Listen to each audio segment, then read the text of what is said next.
Theater. Do you know? Theater. Oh, of course. That's my tradition. That's my You grew up in the yardstick. theater.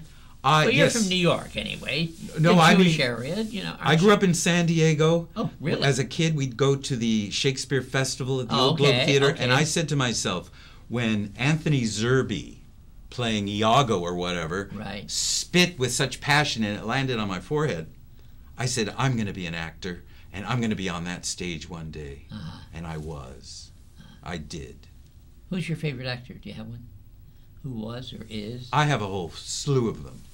Basil Rathbone, Claude Rains. Claude Rains is one of my. Right. Bette Davis. Bette Davis. Did you ever meet her? No, yes, I did. Tell me about the evening you met her, or the day you met her. The first time I met her? Yeah. What was that? The first time I met her, 1978. I was working at the Old Globe Theater in San Diego, Right. doing shows with Kelsey Grammer, an unknown Kelsey Grammer, who was a surfer from Florida. Uh-huh. I had written a script. I'd written my first full-length play, Huh? The Turn of the Century. Get this, about a Shakespearean actress who throws a party for her 100th birthday on New Year's Eve, 1900. It's an Agatha Christie kind of murder mystery. Right. She brings all her. She is so rich she can afford to bring all her surviving relatives to her estate for this centennial celebration.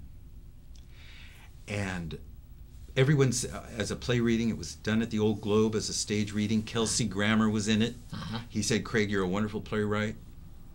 People kept saying that. My first play, they said, "Send it to the best agent you can think of." You know who I thought of? Who? Audrey Wood, Tennessee Williams' agent. I said, "What have I got to lose? If these people are telling me it's such a good play, I want to know. Right. I want to send it to the best." Legendary Audrey Wood. Why not? Yeah. I didn't come into this career, crawling. Send it to the best, right? So Audrey? Did you hear from her? Let's fast forward. Before Audrey was Bette Davis. I had another script. I wrote at UCLA because Bette Davis was still plugging away in 1978. That's right. A couple of years earlier, I had a great idea for a movie for a woman of her temperament. And people said, get it to Bette Davis. But how could you get it to Bette Davis? Well, one day I saw the newspaper, I was working in San Diego at the Old Globe Theater. It said, Bette Davis, one night, one-woman show in San Diego. Really? Yes. At the Globe? No, this was going to be at the community theater. A 2,000-seat Right, theater yeah, downtown San Diego. Yeah. For their special events. I said, I've got to go. And I snuck my script in my coat. The only ticket I could afford was the second balcony. Right. And she came out. Oh, she selected her favorite clips. It was like an hour of her favorite scenes. And then she came out. Yeah, the movies. I saw her doing, not Mommy Dearest, the other one. Baby Jane. Baby Jane and Joan Crawford. I saw The Evening with Bette Davis. And the next day, I saw The Evening with Joan Crawford. Oh, how wonderful. They split it up. Oh. And this is in New York. Town Hall? That's right. You were there? Legendary events at Town Hall, right. and That's Skippy right. Lowe was there. It's fantastic. Great. Yes. That's great. Tell me that's what happened to you. So you went backstage? Well, I was in the second balcony. They said, if you have any questions, they'll pass around a microphone. Okay. So there I was in the second balcony, and it's your turn, sir. I said, Miss Davis, did you ever receive a screenplay called Mourning Doves? And she says, no, I don't recall that title at all. I said, well, your agent told me he had sent it to you. Ooh. She said, well, he's always telling that to people. Who is my agent? Then she goes, who is my agent?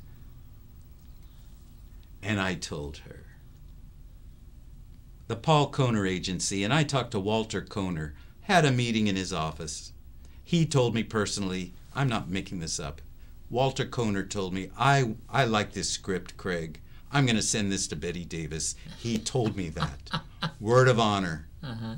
And I said, Miss Davis, and I wrote it just for you. She said, well, how may I obtain a copy? I said, as a matter of fact, I brought one with me. Great. The whole crowd laughed. Laughed, of She course. laughed. She bent over laughing. Right. And you know what she said to me? What? After the show, come backstage and give it to me. Oh, great. Which That's what happened. That's how it happened. She ended up. We had a wonderful talk together. Uh-huh. My only regret is no photo was taken. Uh-huh.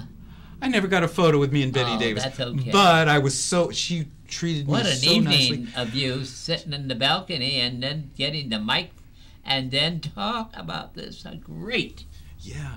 Sure. And she said, I'll read it and I'll send you my honest response. I'll write to you, she says. Really? She eventually sent me a 3-page handwritten letter, You have that? which I still have, Oh, great. on Ladybug stationery. That's wonderful.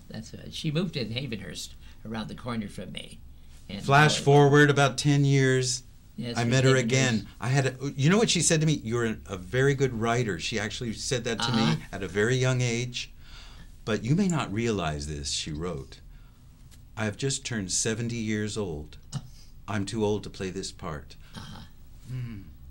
I went back and I thought, the 100-year-old character, she can't tell me she's too old for that part. Right. When I had that perfected. Right.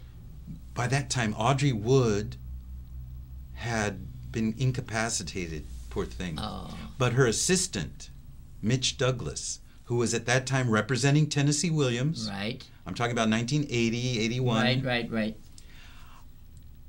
Out of the blue, he called me one day. I'm in the Lower East Side on Ludlow Street, in my little cold water walk-up flat. Right. I had a Victrola I found on the street, and I was playing Al Jolson. Can you believe it? I collected 1920s discs. Loved Al Jolson. That's the kind of guy I was. You know, I was in a total time warp, living in the Lower East Side, the early 80s, playing Al Jolson on my turntable, and the phone rings, and it's ICM, 40 West 57th Street, wanting an interview with me. Great. Congratulations.